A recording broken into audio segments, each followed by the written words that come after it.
presents for your listening enjoyment John Lund as Johnny Dollar. George Dean, Johnny, Congress Mutual. Oh, hi, George. Johnny, how did Las Vegas sound to you? Expensive. Can you afford it? Got to. A client of ours had a 30-grand diamond necklace stolen out there yesterday. Lilith Soar. The dancer? One and only. Still packing them in after all these years.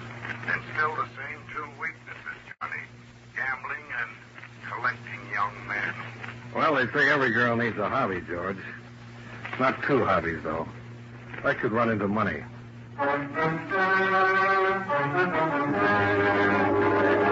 The makers of Wrigley's Spearmint Chewing Gum bring you John Lund and another adventure of the man with the action-packed expense account, America's fabulous freelance insurance investigator. Yours truly, Johnny Dollar.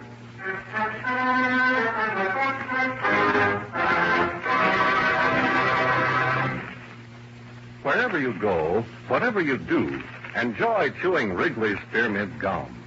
That lively, full-bodied Wrigley's Spearmint flavor is really refreshing. It cools your mouth and freshens your taste. The pleasant chewing helps keep your throat moist, helps relieve that dry, thirsty feeling. And delicious Wrigley's Spearmint Gum is so handy.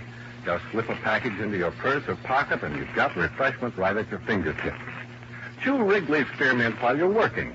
Enjoy this refreshing treat along with your favorite summer sports. Wrigley's Spearmint Gum is always enjoyable, and you can chew it without even taking time out. Get a few packages of Wrigley's Spearmint Chewing Gum. Healthful, refreshing, delicious.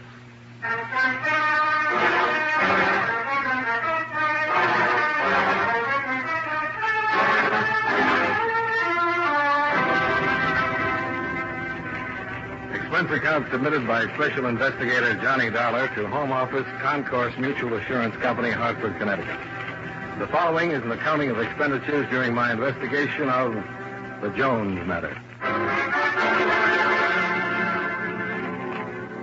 Expense account item 1, $318.60, transportation, round-trip airfare and incidentals to Las Vegas and the Flamingo Hotel, where the ordinary citizen lives like an Oriental potentate wishes he could live.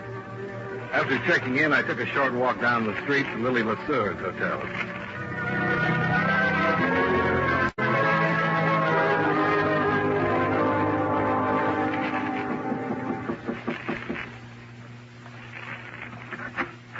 Yes? Miss Lesure, I'm Johnny Dollar, special investigator for your insurance company. Oh, well, that's very nice, I'm sure, but... Oh, of course, the necklace. That's why you're here. That's why I'm here. Mind if I come in? Oh, please do, Mr. Dollar. This is Eddie Lawson, Mr. Dollar, my very dear friend. Just a doll, really. Hello. How are you? I think it's awfully droll and nice of the insurance company to take such an interest in my poor little affairs. I imagine they regard $30,000 as more of a rich, big affair. Oh, dear. Well, then I suppose you'll go around prying into all my most intimate secrets and asking such embarrassing questions that I'll just... Oh, I think having jewelry stolen is always such a bore. Yes, the insurance company feels the same way, Miss Lesueur. Now, if you just... good heavens, look at the time. I've got to fly. Lily, you remember what I told you? Now, Eddie, don't start being a child. Don't you think these Western outfits are just adorable, Mr. Dollar? Well, they do a lot to point up a girl's personality, all right? Well, maybe this investigation won't be such a chore after all. Oh, dear, I'm late. Buck and Devastator are going to be just furious. Oh, well, tell him all about it, Eddie. That's my show tonight, Johnny. 10 o'clock at the $1 Billion Club. Join me for a snack afterwards. Here by the pool. That's where it all happened. Toodaloo. Buck and Devastator. Buck Bartlett, he's the riding instructor at the Lazy J Stables. Devastator is the horse. It's a better name for Lily. I'm going to marry Lily, Mr. Dollar. Oh, congratulations. Now, what about this necklace? What happened? It disappeared. That's all I know about it. So how? When? Where? Look, why don't you do like Lily said? Come around tonight. The same gang will be there, and you can check the setup yourself, see what happens. You can keep an eye on this Buck Bartlett if you want a kiss from me. And the other eye? Anywhere. As long as it's not on Lily.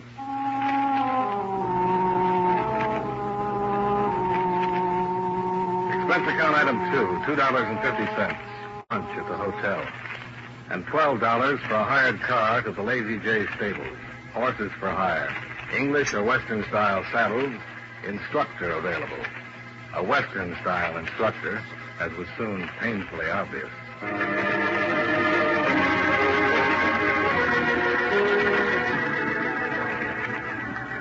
Mighty pleased to make your acquaintance, Mr. Dollar. Lily just took off from here a couple of minutes ago. I know. You, Eastern friend of hers? Well, I'm not exactly a friend. I'm a special investigator. Checking into those diamonds she lost the other evening. Oh, I see. I understand you were there. Might know something about it. No, sir. Beats me. There we was, sitting on that fancy terrace kind of thing they got there, hoisting a little poison and chawing on some beefsteaks, you know. And the next thing you know, Miss Lily lets out a yap and says, "My rock. Somebody up and took my rock." Well, I didn't even know she had any jewelry out there with her. Did anybody know she had? Well, not unless it was Miss Jo. Miss Jo? Well, the gal I brung, Miss Joan Drake. I was thinking she might have known because she ambled down to Miss Lily's room with us so they could change their glad rags and put on their bathing suits, you know. She'd been pestering me for a week to meet Miss LeSueur, but she sure wouldn't take nothing that didn't belong to her. Buck, I wonder if there was a diamond necklace on the terrace. Well, you ain't able to say Miss Lily lied about it, are you? Well, that little woman is true blue, mister. Matter of fact, Mr. Dollar, I wouldn't want this to get around, but I'm sort of aiming to... Well... Let me guess, Buck. You're aiming to marry her. Yeah. I reckon it just sticks out all over it. Don't it, Dollar?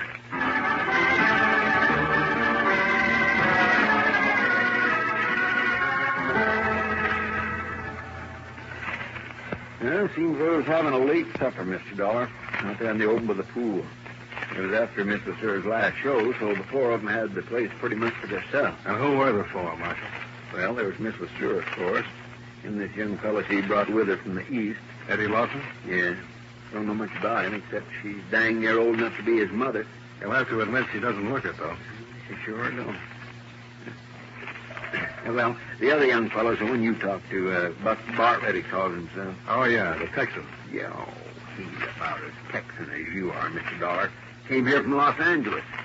He just puts on that talk because the Easterners like it, especially the Eastern women. That Texas drawl comes in handy, huh? Then the other one's a girl named Joan Drake. Yeah, she was there with Buck. Yeah, she's kind of a funny one. Young, pretty, smart as a whip. Came out from the East a while back. She's floor manager of the casino at the $1 Billion Club. Talk to her. See what you think. I can't figure it out. All right. I'll see if I can. Yeah, come talk to me again after you look around a little.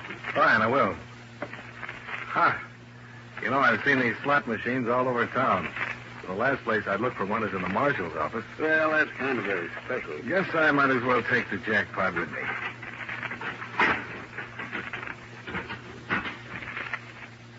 Lemons. Yeah, that's all it ever is. Huh? It's rigged. I send the money it takes in over to the county orphanage. Charge it up to experience, Mr. Dollar.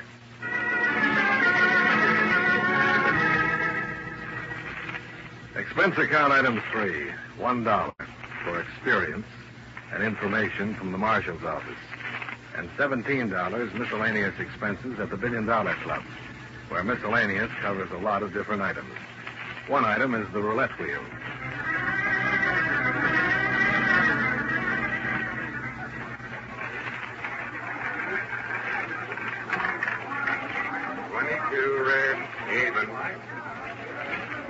You're not having very good luck. Oh, I'm only paying for conversation anyway. Of course, I haven't had much yet. What would you like? The story of my life? We could start with that. All right. Lay out $1. I was born of wealthy parents, raised entirely by nurses, educated in exclusive private schools.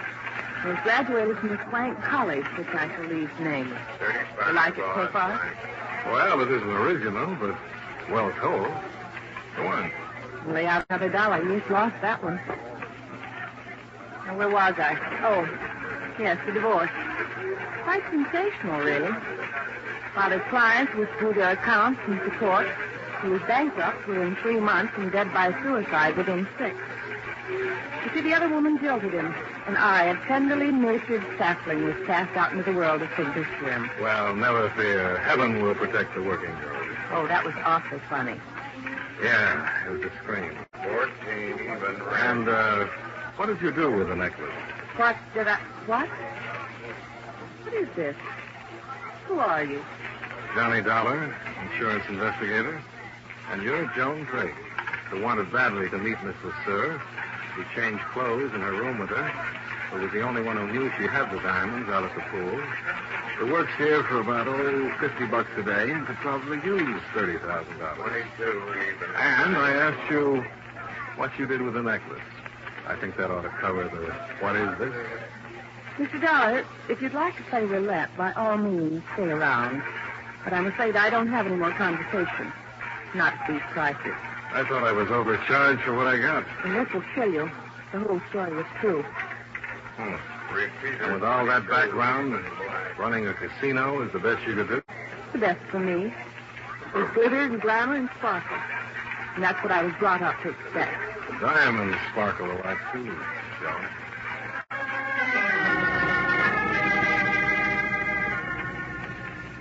I missed Lily's first show at the $1 Billion Club, but I met her by the pool at her hotel right afterwards. It was a warm night. The stars blazed against the desert sky, and Lily and her guests scintillated back from the terrace below. Except me. I didn't scintillate. So far, I wasn't any closer to that necklace than I'd been when I got off the plane.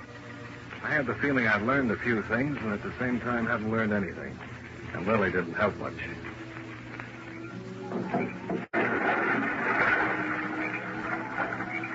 Did you see him? Did you see Eddie dive? Isn't he just utterly gorgeous, Johnny? Yeah, the original Catalina ad. Just look for the flying fish. Oh, he's just beautiful. He was a lifeguard in Miami, much tanner than he is now.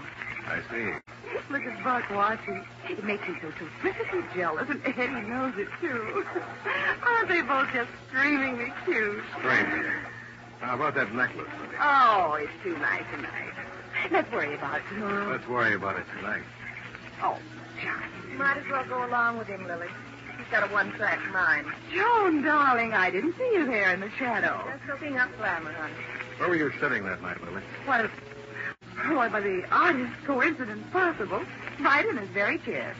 You see, ordinarily I kept the necklace in the hotel safe, but I wore it in my show that night, and it was late when we got here, and then we changed into swimming suits, and I didn't want to leave it in my suite, so I just brought it out here, wrapped in a handkerchief. And I kept it right here on the seat beside me all the time. So all of a sudden it wasn't there, did it? Well, yes, that's exactly the way it happened. Now it's all settled. Let's talk about something else. Lily, you know as well as I do it's not settled. You can't tell the insurance company the thing just disappeared, and that's all there is to it. They want to know how it disappeared, when and where. Well, you must be so hideously persistent. It happened while I was playing the slot machine. That one, right over there. I left the necklace lying here in the chair. And where were the others while you were over there waltzing with the slot machine? Oh? Around, I suppose. I don't know. When I hit the jackpot, I simply went right out of my mind. How about you, Joan? Where were you? Like she says, around. Oh, plenty of opportunities. That's what you mean. Oh, how utterly fantastic. She's a dear girl, Johnny. And I insist that you stop suspecting her. Or anybody else, either. Were all of you searched? Well, I wasn't, of course, but the others There were. wasn't really much of a problem, Johnny. We were wearing swimsuits, you know. Joan, I doubt if you went out of your mind over the jackpot. Did you notice where the boys were at the time? Well, as far as I can remember. I reckon a man ought to have the privilege to answer for himself, Mr. Dollar. Why, sure. Pull up an empty saddle and join the party. You too, Eddie. All right, Buck. Where were you? I was over there with Miss Lily. I was standing right behind her when she up and hit that jackpot. I was in the pool. I came out when I heard everybody yelling about some diamonds being missing. You checked them out on that, Joan? Sure. That's how I remember. Well, I'm certainly glad it's all settled. Oh, Johnny, you'll simply have to excuse me now. I've got to get ready for my show. I'd be mighty proud to escort you to your room, Miss Lily. Now, wait a minute, Staples. Oh, Here. boys, you can both escort me. Come along now. I'll be right back, Johnny. Don't go away now. Curvy and soft as a kitten on the surface, but inside all angles and hard as a rock. She belongs to a different age, Joan. The last of the champagne slipper girls. Johnny, how much are those diamonds worth to you? To me, To the insurance company. Sometimes they make deals, don't they? sometimes. No questions asked. Sometimes. How much? Depends. I have to find out. Everything about life, Johnny. Now, if I can help it. It's real crazy the way it works out. I didn't finish that story of my life, Johnny. My real name is Jones.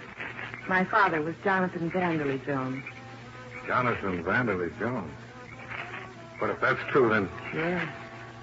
It's real crazy. The correspondent my mother named in that divorce case was Lily LeSueur.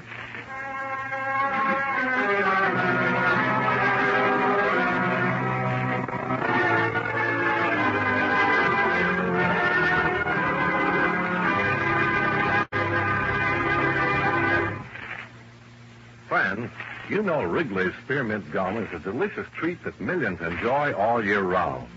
It's good to chew almost any time and any place.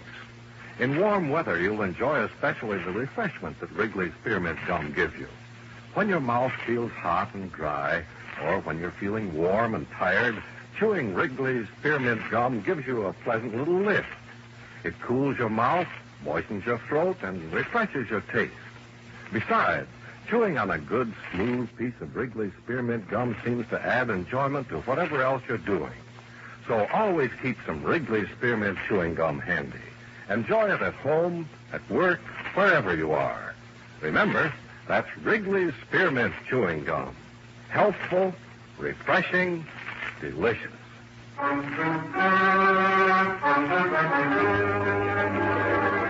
And now, with our star, John Lund, we bring you the second act of yours truly, Johnny Dollar.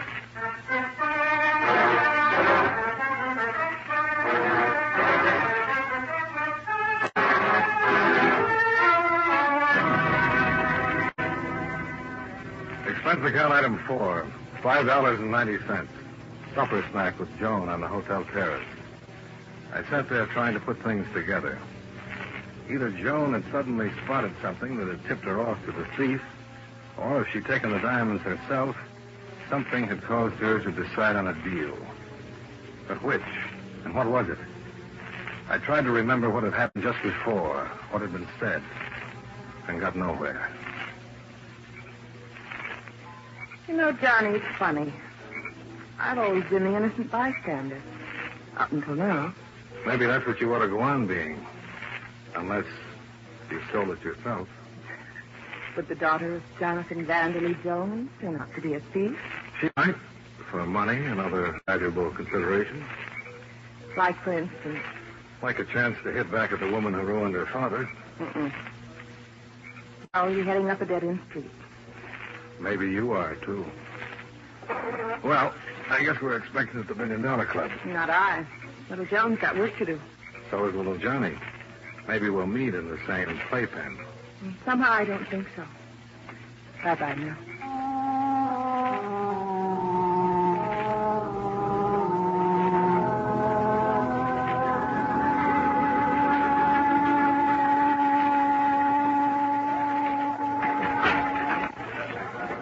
Johnny, what would happen if I just waived any claim of insurance on the necklace? Drop the whole thing right now. Which one did it? Sure, I don't... Which one do you think did it? Maybe I decided it doesn't matter which one. Suppose it was Joan. Would you still want to drop it? Oh, but that's ridiculous. She would... Or there's still another possibility. Maybe you started something you want to back out of now. Johnny, why must you be so hideously difficult? The insurance company sent you out here to save $30,000 for it. And I'm just utterly certain they won't care how nor why as long as they save it. No, maybe they won't. But what about me, Lily? It leaves me curious. No, I'm quite sure you know a good deal more about this than you're letting on. Well, I've got to run again. It's time for my show. Bye, sweetie.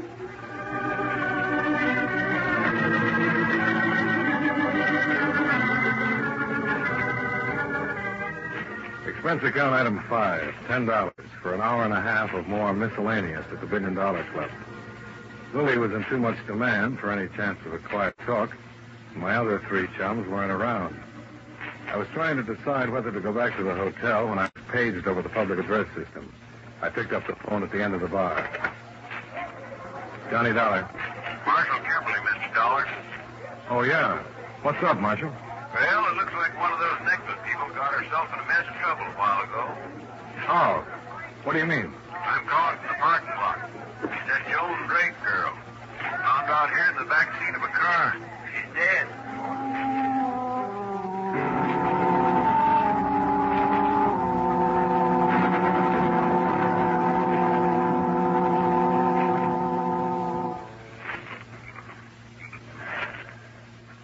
I guess you can cover her up now, Marshal. Poor kid never knew what hit her. She the one you thought might make a deal, Mr. Dollar? Yeah. Well, somebody made sure she didn't. Hit her 3 or 4 times with something heavy. I'd been arranged, judging by the marks. A wrench, huh? Did you find it? No. Did you notice her hands? Yeah. Apparently she'd had them around something greasy, rusty. I wonder if... Wait a second. Radiator's still warm. She may not have been killed here at the club. She could have been brought here and left. It's possible. Who's this car belong to? Buck Bartlett. We got the boys out looking for him now. Comfortable, all right. It almost ties up. Do you want to let me in on it, Mr. Dollar? Let me check first. I'm doing a lot of guessing. Joan brought up this deal while we were all at Lily's hotel this evening. I think she just figured out how the necklace was stolen. I think she was killed trying to get it. And I think I've figured it out, too. But let me check first, Marshal. I'll talk to you later.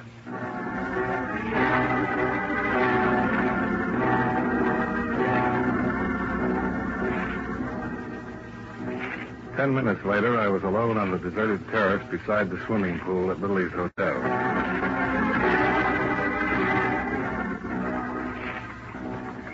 I knelt on the edge and looked down into the water. Crystal clear, lighted by an underwater bulb sunk in the concrete wall. The pumping system was running as usual, drawing the water from a drain pipe in the deep end, circulating it through the filter tanks in the pump room, and returning it to the shallow end. I took my handkerchief, weighted with my room key, picked the spot carefully, and dropped it into the water.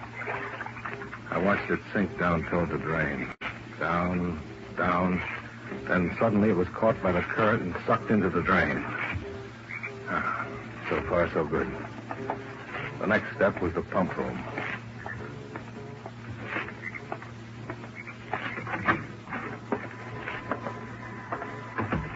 I looked around for the switch on the pump motor, found it, and shut it off.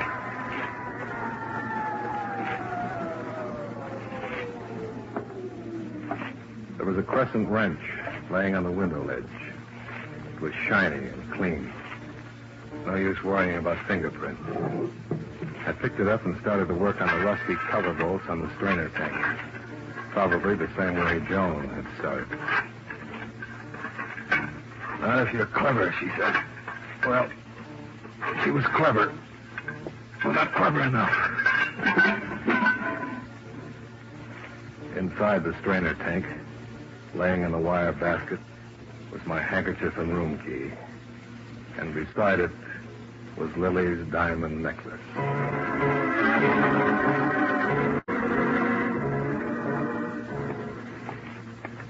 I was halfway across the terrace, and the lights around the pool went out. Somebody had pulled the main switch.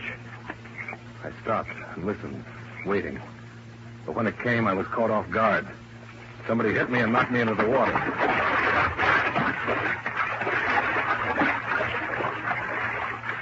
When I came up, I heard someone swimming. Whoever it was had come into the pool after me. I made the side, grabbed hold of the ledge with my left hand, drew back the wrench in my right. As the splashing came close, I lifted it and swung. Hey, what's going on over there? Marshal! Marshal! Over here with that flashlight. What happened to the light? Switch was pulled. Here, help me get him out of the water. Yeah.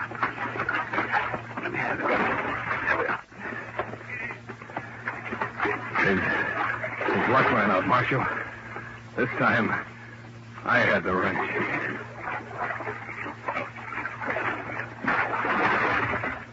That swimmer fella, huh?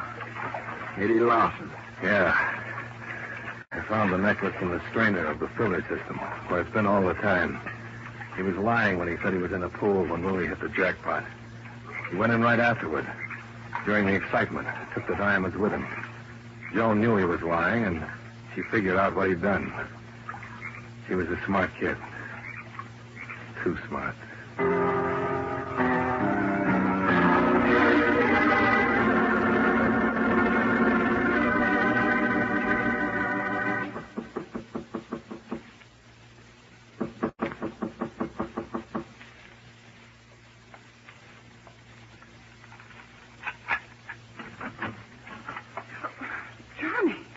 Sorry to wake you, Lily, but... Good heavens, wait, let me put on some makeup. I must look a positive surprise. I got your diamonds back, Lily. Oh, you did? Here. Thank you. Which one of your boyfriends?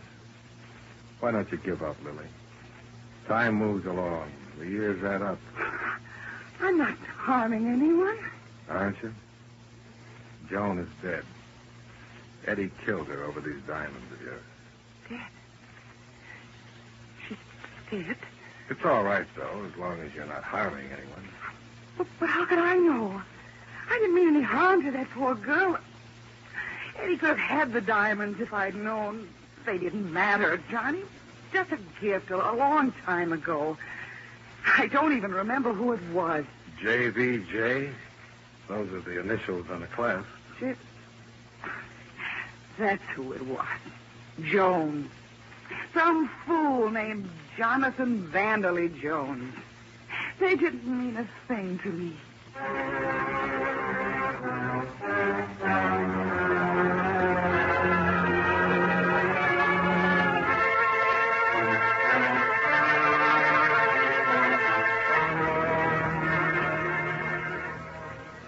Expense account item 6. $51.40. Hotel charges and additional miscellaneous. Expense account total, $418.40. Remarks? Suggest you reconsider this account. Client should be regarded as a bad risk. It'll happen again. Yours truly, Johnny Dollar.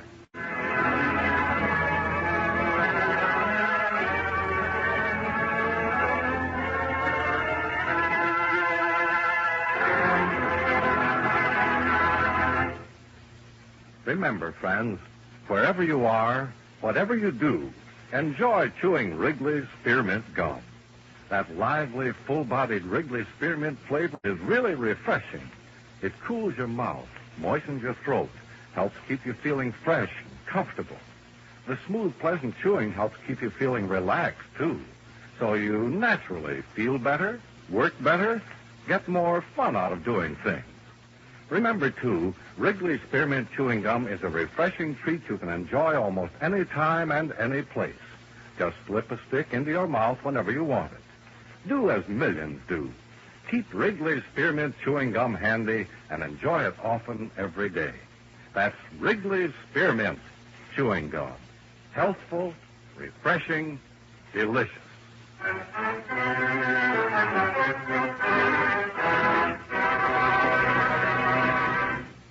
Yours truly, Johnny Dollar, brought to you by Wrigley's Spearmint Chewing Gum, stars John Lund in the title role and was written by Les Crutchfield with music by Eddie Dunstetter.